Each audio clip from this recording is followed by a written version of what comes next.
Now, as a team of CFP professionals with decades of combined experience, we've worked with hundreds of pre-retirees who, at one point or another, find themselves in what we call the retirement risk zone. They're a few years away from that big retirement day. And in that time, we've identified the critical signs that someone is truly on the right track for a successful and a fulfilling retirement. So in this video, I'm going to share with you what those 5 signs actually are.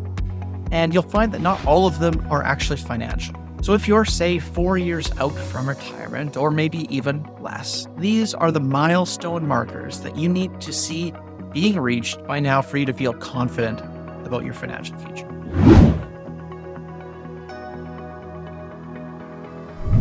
Now, as you approach retirement, you enter what I call the retirement risk zone. These are the 10 critical years leading up to retirement and the first 10 years immediately of retirement. This is really a pivotal period where the decisions that you're going to make can have a huge impact on both your financial security and your quality of life in retirement. Why is that? During this time, your retirement savings are ideally at their peak. Your salary has probably grown nicely. Your savings rate is probably at the highest that it's been your entire life. And at that very moment, you're also the most vulnerable. Now, when are you vulnerable to? Well, market uncertainty and the sequence of returns risk.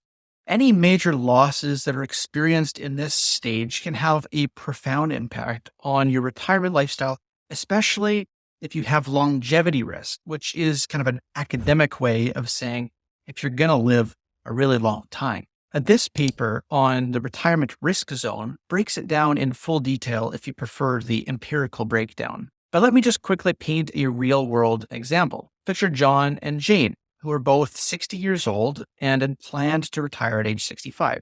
They had diligently saved over the years and they had amassed, let's say, $1 million in their nest egg. However, in the 5 years leading up to the retirement, the market experienced a significant downturn. COVID, great financial crisis, 9/11, pick your preferred crisis. Now, by the time they retired, their portfolio had dropped in value by 25%, and that left them with just $750,000. This happens often enough that you just have to be prepared, especially if you're in this retirement risk zone.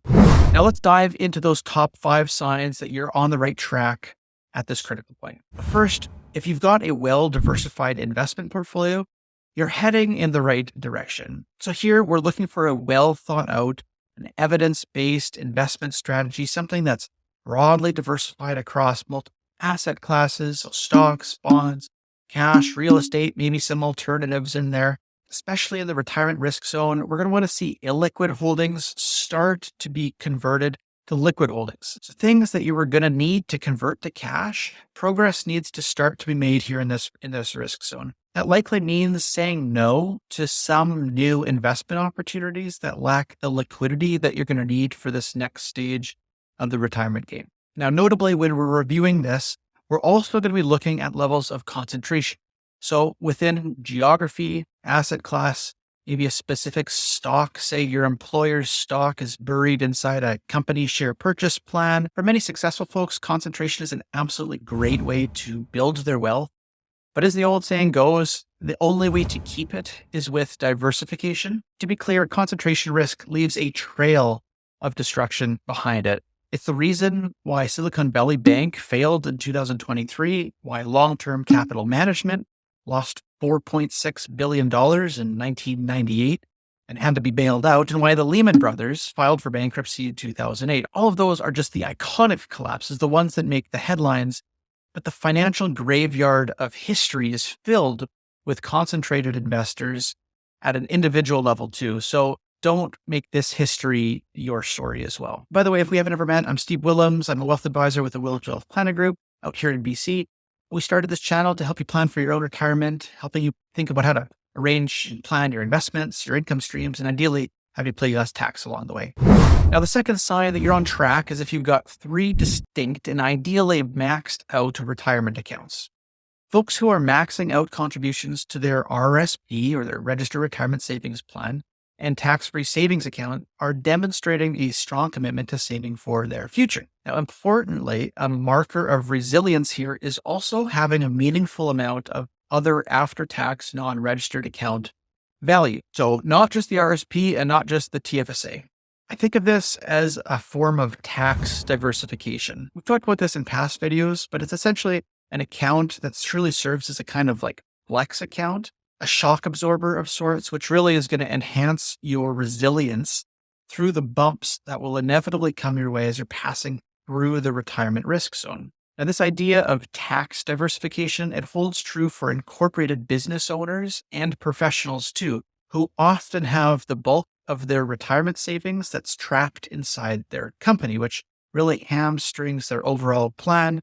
When all of a sudden, on a whim, let's say the government de jure changes a rule like they've done recently with the capital gains inclusion rate change. Now, a third sign we like to look for when we're seeing if someone's on track for retirement is manageable debt levels.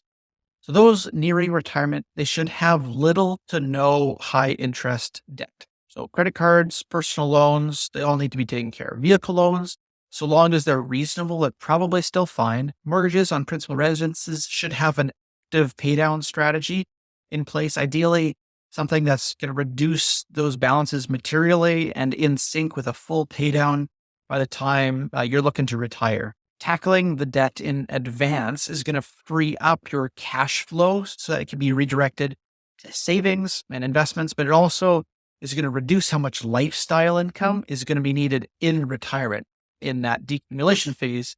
So it kind of helps both ways.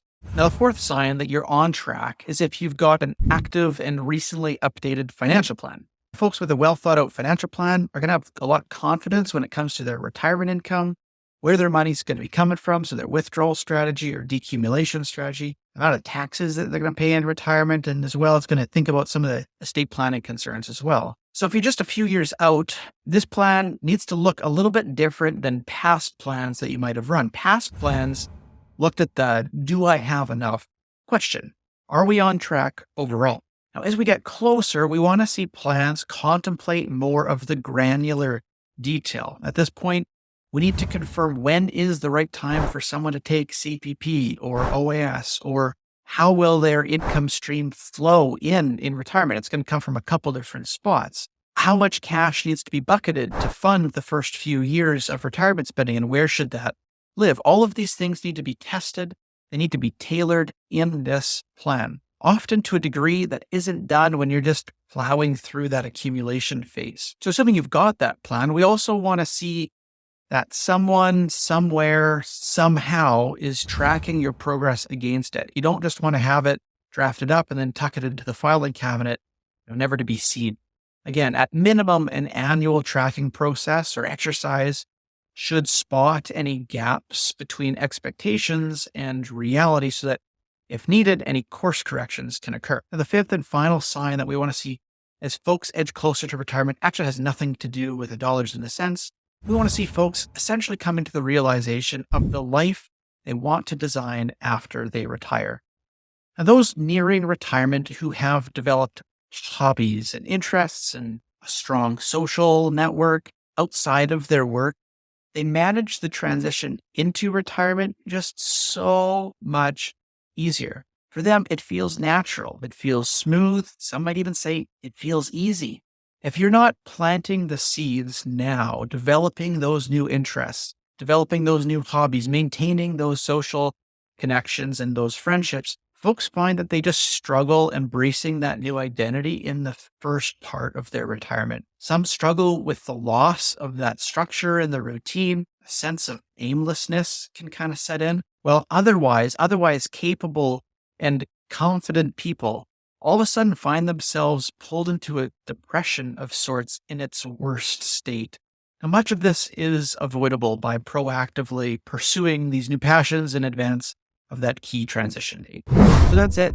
These 5 signs that we've covered here today are really, really important indicators that you're positioned to navigate through the retirement risk zone successfully. Regularly assessing your progress against these key milestones is going to really help make sure that you're prepared for this essential transition into retirement. I hope you found that helpful. If you did, could you just do me a favor and hit that like button and consider making sure that you're subscribed so you don't miss out on any of the upcoming videos. That's all for now. I'll see you in the next video.